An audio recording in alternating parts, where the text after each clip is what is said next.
யூகேல street evangelism எப்படி இருக்குன்றத பார்ப்போம். Come let's see.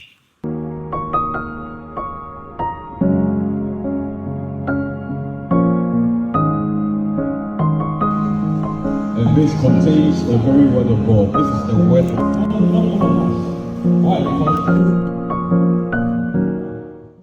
இந்த வீடியோ இன்னும் நீங்கள் பார்த்துட்டு இருந்தீங்கன்னா, I want to say one thing, you are a chosen child of God. I want to show you one verse from Bible.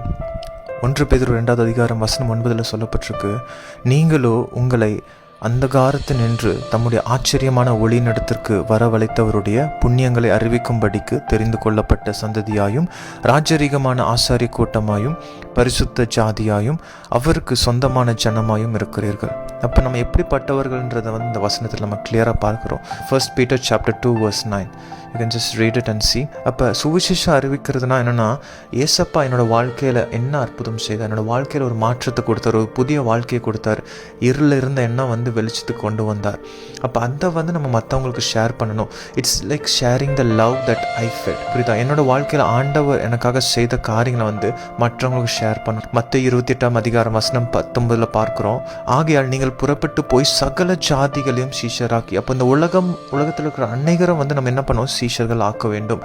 அப்போ it's not like forcing someone into religion, it is about sharing the love of Jesus and save as much as souls as possible. ஆத்துமாக்களை நீங்க ஆதாயப்படுத்துங்க. God bless you.